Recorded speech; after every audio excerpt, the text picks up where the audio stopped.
इरिगेशनच्या समस्या आहे, खेळाच्या सुविधा नाही आहे, कोणतं एखादं मोठं क्रीडा संकुल या निर्वाचन क्षेत्रामध्ये युवकांकरता नाही आहे, आरोग्याच्या सेवा नाही आहे. आता म्हणतात की मला 1.5 वर्ष त्या ठिकाणी जेलमध्ये होतं. हे पुस्तक लिहिण्यापेक्षा त्यांनी विकासावर पुस्तक लिहायला पाहिजे होतं. 20 वर्ष मी काही या निर्वाचन क्षेत्रामध्ये काही केलेलं नाही आहे. मी माफी मागतो म्हणून क्षेत्राची, आणि म्हणून मी संकल्प केलेला या निर्वाचन क्षेत्राला विदर्भाची बारामती केल्याशिवाय राहणार नाही.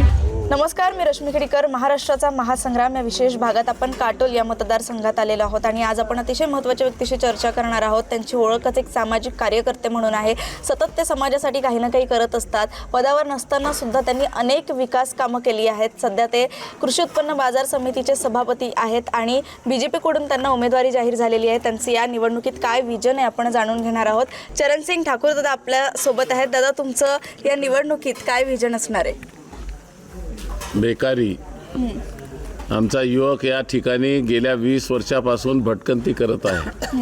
या भागाचं जे नेतृत्व आहे, ज्याला 20-20 वर्ष निवडून दिलं, त्यांच्याकडून ज्या अपेक्षा होत्या त्या अपेक्षा युवकांच्या पूर्ण झाल्या नसल्यामुळे त्यांची भ्रमनिराश झाला आहे. माझा शेतकरी या भागातील शेतीवर आधारित एखादा उद्योग MIDCच्या क्षेत्रामध्ये यावा अशा प्रकारची आशा करून ठेवलेला होता, परंतु तेही त्या ठिकाणी पूर्ण झालेलं नाही आहे.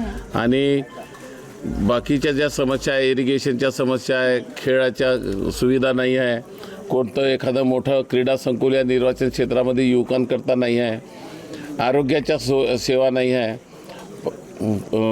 गुरांच्या दवाखान्याकरता डॉक्टर नाही आहे या भागामध्ये. अशा प्रकारचं एक उदासीन नेतृत्व गेली 20 वर्ष या ठिकाणी लोकांना भ्रमनिराश करण्याचं काम करत आहे. आम्ही निश्चय केलेला आहे की मी मागच्या वेळेस 2019मध्ये निवडणूक लढलो होतो आणि त्या निवडणुकीमध्ये हरलो, परंतु 82,000 मताधिक्य त्या ठिकाणी जनतेने मला दिलं होतं. ज्या दिवशी हरलो त्याच्या दुसऱ्या दिवसापासून कामाला लागलो आणि शासनाच्या ज्या ज्या योजना आहेत, जेथून मिळेल तिथून नागरिकांशी संपर्क करून गावोगाव पायपीट करण्याचं काम पूर्ण 5 वर्ष केलेलं आहे. आणि म्हणून मला आमच्या पक्ष नेतृत्वानं भारतीय जनता पार्टी महायुतीचा उमेदवार म्हणून या ठिकाणी उभं केलेलं आहे. मी आपल्याला सांगू इच्छितो, येणाऱ्या 5 वर्षामध्ये या निर्वाचन क्षेत्राचा कायापालट करण्याचा संकल्प मी केलेला आहे. आमचे आता सहकार मंत्री देशाचे अमित शाह साहेब येणार आहे. त्यांच्याकडे माझी हे प्रमुख मागणी राहणार आहे की संत्र्यावर प्रक्रिया करणारा एखादा उद्योग मोठा आमच्या भागामध्ये असावा. या ठिकाणी MIDCचं 600 हेक्टरचं आमचं क्षेत्र आहे. त्या क्षेत्रामध्ये मोठे उद्योग आले पाहिजे, बेरोजगाराच्या हाताला काम मिळालं पाहिजे. अशा प्रकारचं काम करण्याचं त्या ठिकाणी संकल्प केलेला आहे. आणि मी फिरत आहे निवडणुकीमध्ये. लोकांनी परिवर्तनाचं संपूर्ण विषय त्या ठिकाणी निश्चित केलेला आहे, कारण की आता लोक कंटाळले आहे. खोटं बोलणं, लोकांना प्रलोभन देणं, पैसा कमावणं आणि पैसा वाटणं याच्याशिवाय दुसरं काही काम त्या ठिकाणी नाही आहे. पुस्तक घेऊन फिरतात हे. आता म्हणतात की मला 1.5 वर्ष त्या ठिकाणी जेलमध्ये होतं. हे पुस्तक लिहिण्यापेक्षा त्यांनी विकासावर पुस्तक लिहायला पाहिजे होतं. की 20 वर्ष मी काही या निर्वाचन क्षेत्रामध्ये काही केलेलं नाही आहे. मी माफी मागतो म्हणून क्षेत्राची. आता वडिलांना 20 वर्ष काही नाही केलं, आता मुलाला त्या ठिकाणी म्हणतं हे का 7/12 आहे का? वडिलाचं नाव कापा ना पोराचं लिहा. हे कोणतं लोकशाहीमध्ये हे काही प्रथा आहे का? अरे तुम्ही काही नाही केलेलं आहे. तुमचा पोरगा त्या ठिकाणी मेटपांजरा सर्कलमध्ये जिल्हा परिषदचा सदस्य होता, 1 दिवस त्या ठिकाणी गेला नाही. त्या ठिकाणचे रस्ते त्या ठिकाणी खराब आहे. लोकांना त्या घुबडेच्या मार्गामध्ये चालण्याकरता त्या ठिकाणी लोकांना रस्ते नाही आहे. अशा प्रकारची लोकशाही लोकांना नकोशी आहे आता.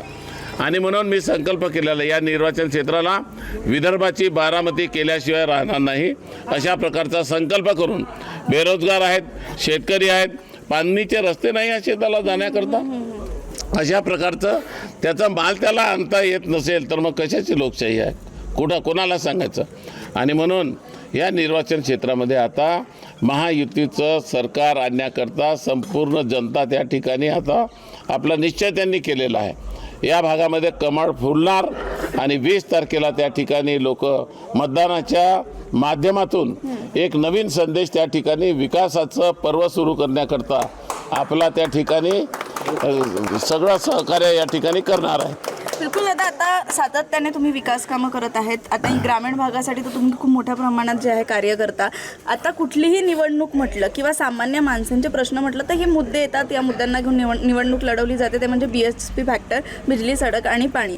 यामध्ये सद्यस्थिती आता कशी आहे या बिजली, सडक, पाणीची तुमच्या क्षेत्रामध्ये, आणि तुम्ही जर आमदार झाले तर याचं नियोजन कसं असणार आहे? रस्ते खूप खराब आहेत.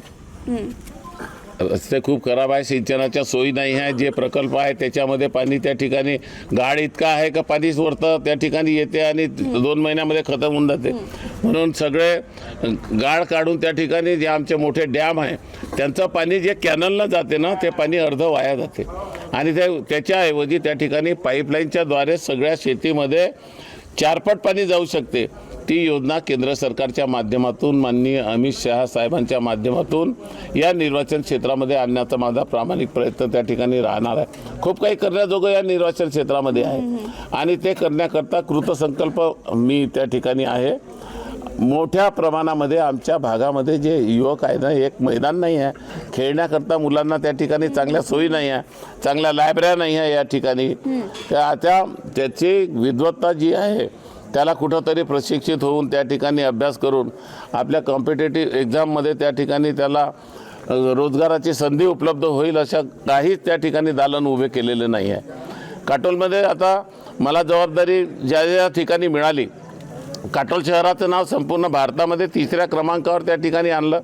चांगल्या प्रकारचं नॅशनल लेवलचं स्विमिंग पूल आहे, चांगल्या प्रकारची लायब्ररी आहे, चांगल्या प्रकारच्या सोयीसुविधा आहे आणि या रस्त्यांकरता मोठ्या प्रमाणामध्ये आता गडकरी साहेबांचं तुम्ही पाहिलेलं आहे, पूर्ण देशभर त्यांनी काम केलेलं आहे. त्यांच्या माध्यमातून सगळे रस्ते त्या ठिकाणी जे राज्य मार्ग आहेत त्यांना नॅशनल हायवेमध्ये कन्वर्ट करण्याकरता मी त्यांना विनंती करणार आहे. CRFचा फंड या भागामध्ये आणणार आहे. बाकीचे जे येणारं बजेट आहे त्या बजेटमधून या निर्वाचन क्षेत्राचा प्रत्येक गावाचा रस्ता चांगला करायचा, त्या भागामध्ये पिण्याचं पाणी चांगलं करायचं, त्या ठिकाणी रस्ते चांगले झाले पाहिजे, शेतीला चांगलं पाणी मिळालं पाहिजे आणि शेतकऱ्याच्या मालावर जोपर्यंत प्रक्रिया करणारा उद्योग या भागामध्ये होणार नाही तोपर्यंत शेतकरी सुखी होऊ शकत नाही. म्हणून त्याकरता मोठा प्रकल्प मला या भागामध्ये आणायचा आहे. टेक्स्टाईल पार्क एक आमचे चंद्रशेखर बावनकुळे साहेबांनी त्याची नीव ठेवलेली आहे आणि त्याची सुरुवातही आता त्या ठिकाणी होणार आहे. परंतु ही सगळी मदत केंद्र सरकारच्या माध्यमातून मोठ्या प्रमाणामध्ये व्हावी म्हणून 17 तारखेला माननीय अमितजी शहा साहेब यांच्याकडे माझ्या क्षेत्राच्या या विकासाकरता निवेदन माझं राहणार आहे. आणि मला माहीत आहे की हे भारतीय जनता पार्टीचं सरकार देशाला त्या ठिकाणी न्याय देऊ शकते. सगळ्या घटकांना घेऊन चालणारं सरकार या ठिकाणी आहे. आमचे देवाभाऊ त्यांनी पहा, शेतकरी अडचणीमध्ये आला, शेतकऱ्याचं त्या ठिकाणी इतकं थकीत होतं, 1 मिनिटामध्ये त्यांनी सांगितलं की आता शेताचं बिलही माफ, 42,000 कोटी रुपये शेतकऱ्यांचे माफ करणं ही मोठी गोष्ट आहे महाराष्ट्रामध्ये आणि पुढचे 5 वर्ष कोणत्याही प्रकारचं बिल येणार नाही. शेतकऱ्याला त्या ठिकाणी मोठी मदत त्या ठिकाणी होणार आहे. आमची लाडली बहिणी पहा, तिच्या संसारामध्ये कुठंतरी तिला दैनंदिन जीवनामध्ये आधार मिळावा त्याकरता ही योजना आणलेली आहे. परवा नरवा आमच्या मुख्यमंत्री एकनाथजी शिंदे साहेब आणि आमचे बावनकुळे साहेबांनी जाहीर केलेलं आहे की आता 1500च्या ऐवजी आम्ही 2100 रुपये देऊ, तर तिच्या संसारामध्ये एक आधार मिळणार आहे. आणि यांच्या पोटामध्ये दुखते, हे हायकोर्टात जातात, लोकांना भ्रमनिराश करतात. ही योजना बंद होणार आहे. कशाची बंद होणार आहे? अरे दिवाळीपर्यंतचे सगळे पैसे त्यांच्या खात्यामध्ये टाकलेले आहे. लोकांना भ्रमनिराश करण्याचं काम करतात. संविधान बदलून देऊ, संविधान बदलून देऊ, हे काही संविधानामध्ये हे लिहिलेलं आहे बेरोजगाराच्या हाताला काम मिळालं पाहिजे. संविधानामध्ये हे लिहिलं आहे की शेतकऱ्यांकरता त्या ठिकाणी उपाययोजना केल्या पाहिजे, सिंचनाचं पाणी दिलं पाहिजे, त्याला त्या ठिकाणी कृषीवर आधारित मालावर त्या ठिकाणी उद्योग या ठिकाणी आले पाहिजे प्रक्रिया करणारे. ते हे लिहिलेलं आहे की महिलांचं जीवनमान उत्थान करण्याकरता तिला मदत केली पाहिजे. सरकारच्या तिजोरीमधून त्या ठिकाणी पैसा काढून या समाजाला त्या ठिकाणी जीवनामध्ये तिला आधार देण्याचं काम केलं पाहिजे. शेतकरी अडचणीमध्ये आहे त्याला मोफत वीज दिली पाहिजे. हे सगळं संविधानामध्ये लिहिलेलं आहे. हे उलट प्रचार करतात आणि लोकांना भ्रमनिराश करतात, परंतु हे आता चालणार नाही. हे संपलेलं आहे. यांचं काम आता त्या ठिकाणी संपलेलं आहे.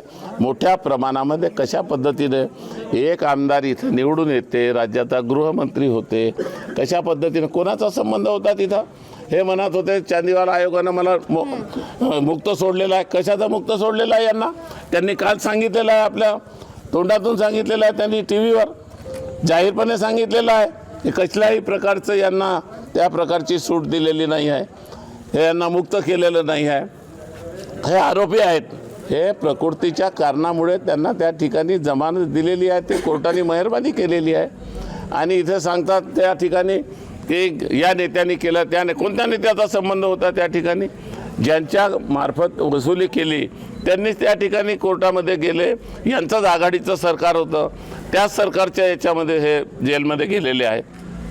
अशा प्रकारच्या खोट्या वल्गना आता या निर्वाचन क्षेत्रामध्ये सहन होणार नाही आहे. लोकांनी निश्चय केलेला आहे की आता बदल हवा आणि या भागाचा विकास हवा. नक्कीच आता विकासाचं म्हटलं तर म्हणजे पदावर नसताना सुद्धा तुम्ही बराच निधी या क्षेत्रासाठी तुम्ही घेऊन आलेले आहात. सातत्याने कार्यकर्त्यांनी आताही प्रचारामध्ये प्रत्येक सामान्य जनतेच्या मधात जाऊन तुम्ही प्रचार करताय, विकास कामं तुम्ही केली आहेत. काय वाटते विकास कामं पाहता किती मतदार यावेळी साथ देतील? 100% यावेळेस कमळ फुलणार. लोकांनी निश्चय केलेला आहे. माझं काम पाहिलेलं आहे. मी काही आज नाही आहे, 45 वर्ष या निर्वाचन क्षेत्रामध्ये काम करत आहे. जिल्हा परिषद, मग नगर परिषद आणि मग त्या ठिकाणी बाजार समिती, वेगवेगळ्या क्षेत्रामध्ये जिथे जिथे मला जबाबदारी दिली. आमचं पारडसिंगाचं देवस्थान आहे, मातेचं देवस्थान. आज भारतातले सगळे लोक त्या ठिकाणी दर्शनाला येतात. माणूस म्हणून जन्माला आल्यानंतर जे काही देणं आहे ते आपण त्या ठिकाणी समाजाला काहीतरी देणं आपल्या कृतीतून दिलं पाहिजे, परिश्रमातून दिलं पाहिजे, त्यांच्या मनामध्ये आनंद निर्माण केला पाहिजे आणि जाताना लोकांनी आपलं नाव घेतलं पाहिजे. हाच विचार करून या ठिकाणी मी काम करत आहे 45 वर्ष. आणि आता निश्चय केलेला, मागच्या वेळेस थोड्या मतानं त्या ठिकाणी, थोड्या फरकानं त्या ठिकाणी हरलो होतो. परंतु आता जे लोकांच्या चेहऱ्यावर मी पाहत आहे, एक आनंदाचं वातावरण सगळ्या क्षेत्रामध्ये आहे त्या ठिकाणी. आणि त्यांना आशा आहे की आमचा भाऊ त्या ठिकाणी आमचं पारणं फेडेल, या भागातला बेरोजगाराला त्या ठिकाणी जी भटकंती आहे ती समाप्त करेल, शेतकऱ्यांच्या ज्या आशा आहेत त्या आशा आकांक्षा पूर्ण करेल. अशा पद्धतीचं वातावरण या निर्वाचन क्षेत्रामध्ये आहे. बिलकुल दादा, आता शेवटी आमच्या जनतेला, प्रेक्षकांना तुम्ही काय सांगणार? प्रेक्षकांना माझी विनंती आहे, सगळ्यांनी 3 दिवस आता राहिलेले आहे, सगळ्यांनी आपापल्या गावामध्ये आपल्या त्या ठिकाणी जाऊन, प्रत्येकाच्या घरापर्यंत जाऊन विकासाकरता आपल्याला एक संधी आमच्या भावाला द्या, अशा प्रकारची विनंती सगळ्या बांधवांनी करायची. माझ्या पितृतुल्य मंडळींना, वडीलधारी बांधवांना, आमच्या भगिनींना विनंती करतो की मोठ्या प्रमाणामध्ये आपल्या भागाचा जो बॅकलॉग आहे तो दूर करण्याकरता राज्याच्या मदतीने, केंद्राच्या मदतीने आपण या क्षेत्राच्या विकासाकरता एक मत कमळाला द्या, एक मत कमळाला द्या.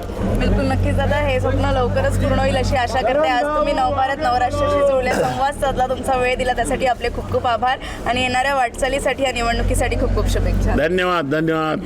नक्कीच. तर आज आपण काटोल या मतदारसंघात आलो. दादांशी आपण चर्चा केली, त्यांचं पूर्णपणे व्हिजन आपण ऐकून घेतलं. गेल्या कितीतरी काळापासून ते जे आहे समाजासाठी कार्यरत आहेत. सामान्य जनतेच्या मदत राहून त्यांच्या ज्या काही समस्या आहेत त्यांनी त्या जवळून पाहिलेल्या आहे आणि त्यांचं बरंचसं निराकरण केलं आहे. सातत्याने विकास काम करत आहेत, काही ना काही उपक्रम ते सातत्याने करत आहेत आणि यापुढेही ते अशाच करत राहणार आहे. पण या मतदारसंघात पुढे काय होणार आहे पाहणं महत्त्वाचं असणार आहे. याच्या अपडेट्स मी तुमच्यापर्यंत देत राहणार आहे. तोपर्यंत माझ्यासह पाहत राहा महाराष्ट्राचा महासंग्राम. कॅमेरा पर्सन तन्मयसह रश्मी खेडीकर, नवराष्ट्र, काटोल.